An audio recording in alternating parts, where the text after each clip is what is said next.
What's going on, guys, and welcome back to another video.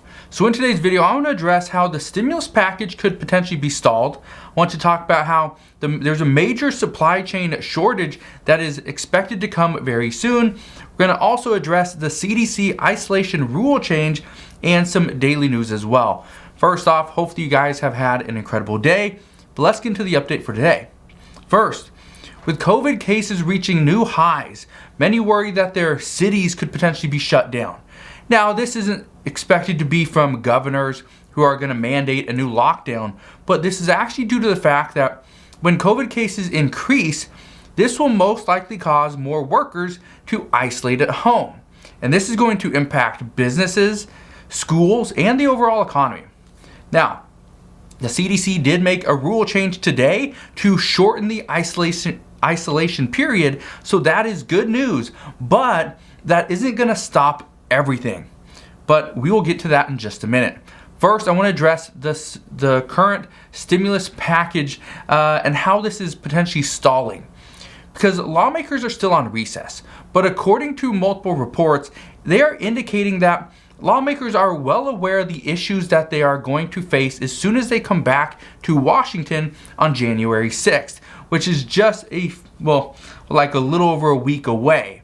But what I can tell you is that when they do come back, according to multiple White House officials, they do expect that Congress will want to start and address the COVID situation before they dive into the infrastructure bill.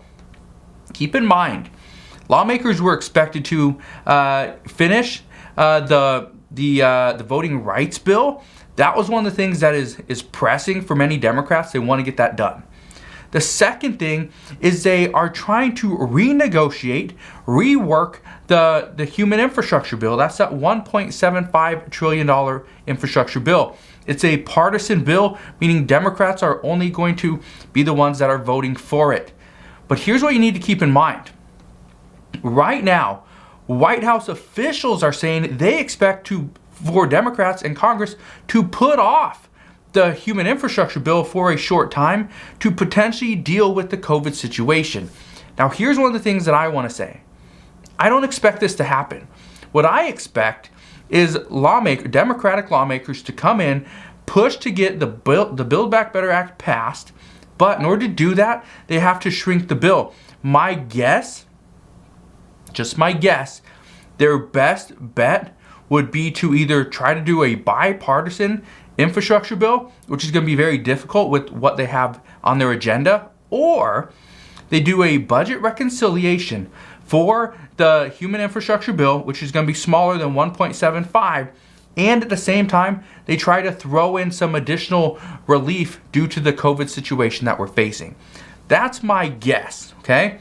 Now, I could be 100% wrong. I have been in the past, but just understand, according to White House officials, they are expecting Congress to just push off some of the previous bills and negotiations and figure out something that has to improve our COVID situation, whatever that may be. Now, that could also provide more benefits for housing, nutrition assistance, and things like that. Because if schools shut down, we might need more assistance for families, especially parents and children. That could mean we bring the child tax credit payments back. Again, we don't know. But as we know more, I promise I will fill you in on that update and the most updated news as far as that is concerned. Because right now, there's so much stuff going through the media, and I'll address this tomorrow as well. There's a lot of old reports that are being brought back by some media outlets, which is insane because these are 3 months, 6 months old, and they're bringing these back. So I'm going to try to provide you with the most up-to-date information. So let's get to what the CDC stated today, because the CDC actually shortened their isolation guidance. They shortened this. Instead of the typical 10-day isolation period or 14 days if you're unvaccinated, the CDC says 5 days with an additional 5 days of masking is all we need. And there's science that backs this. Here's what you need to understand. If you are tested positive, and whether you are vaccinated or not, okay, just to give you an idea, You test positive, that person is asymptomatic. If they are asymptomatic after 5 days, they can go to wearing a mask for the next 5 days. That's it. Then go back to normal. This is very similar to that of like a common cold. But keep in mind that COVID cases are expected to soar in the next week or two due to the holidays. But health officials are actually more worried about the economic downturn than they are worried about workers being forced to stay home for the 10 days. And this is the reasoning behind the 5-day isolation period. But one of the other things that you need to keep in mind is that according to reports, the reason for the 5 days is because usually within the first 2 days before the onset of symptoms, that's when you're the most infectious, and 2 to 3 days after you receive your first symptoms.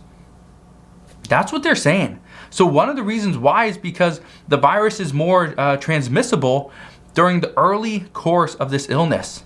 So big news there, and that's the reason why we're getting this 5-day isolation period as opposed to Britain that has a 7-day isolation period, or like we did originally was a 10-day period. So for those that are unvaccinated though, if you have been exposed and you're not testing positive, then you should isolate as well. But they say you just need to isolate for 5 days and then wear a mask for additional 5 days. But if you can't do that, it's not feasible for whatever reason, they say wear a well-fitted N95 respirator or mask for the entire 10 days from the initial exposure. So for those that are fully vaccinated, they say just to wear a mask if you have been exposed but you're not testing positive, you have no symptoms, just wear a mask for the full 10 days. Again, wear something that's a well-fitted N95 respirator, okay? And if you experience symptoms, then get a COVID test. But the good news about this rule is that this will actually open up the doors for many to get back to work much sooner, because too many people right now have been missing work simply because they tested positive and they have to sit out for 10 to 14 days. Now, this will be treated almost like a common cold. So hopefully, according to experts, the economy will stay on track and we will get back to normal very soon. So we'll see if that actually happens. But we do have another problem. Truckers. We're getting many reports that truckers and transportation professionals are starting to quit their jobs because of low pay and excessive hours. Too many truckers are saying that Omicron is still a concern of theirs, but they would work if they were treated a little bit better. There's too many rules, too many regulations, and they're not getting paid for this. Around the world, according to reports today, roughly 20% of truckers or trucking jobs remain unfilled. That's as of today. But again, as Omicron surges, many companies worry that there won't be enough people to fill the open positions in their company while their employees recover or even isolate for the 5 days. So that creates an issue there. But one analyst stated, and this is interesting, he is stating that 2022 will be another year of severe disruptions and it will likely cause additional costs to the end consumers. That's to you and I. Because when we see demand increase and supply decrease, okay, the supply and demand issue, when we see demand increase but supply is clear down here, guess what? People are willing to pay more, and you will have to pay more in order to get whatever it is that you're wanting to get. We've been seeing this all year with new cars and used cars. We've been seeing this with real estate, and we're going to see this with many more things over the next year according to multiple reports. So we'll see what happens there. Also, one thing that we have been hearing is that many health experts say Americans should steer clear of large New Year's gatherings. Even Dr. Anthony Fauci said this. And they also stated that Christmas was bad enough with people getting together. But experts say that the next holiday will likely mean even less masking and less protections.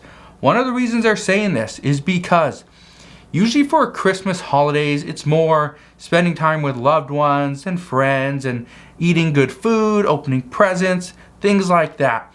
But with New Year's, a lot of it is drinking, big parties, and when you have drinks and you have a party, chances are you're not going to be wearing a mask. You will not be social distancing. You will most likely, especially right now with how the weather is, which is very cold, especially here in Washington State where I am, but especially right now, you're not going to be having a holiday party outside. It will most likely be indoors with alcohol, a lot of people, and you'll be celebrating the end of 2021, which is great, but then we'll be heading into 2022. So experts are saying that we should be more vigilant with how we gather or get ready for double or triple the COVID cases that we have right now. So that's what we're hearing, but as always, as I know more, I promise I'll come back on, share all the latest news and updates. Again, just want to thank you guys for watching. Have a wonderful rest of your day. Consider subscribing, and I'll see you guys on the next one.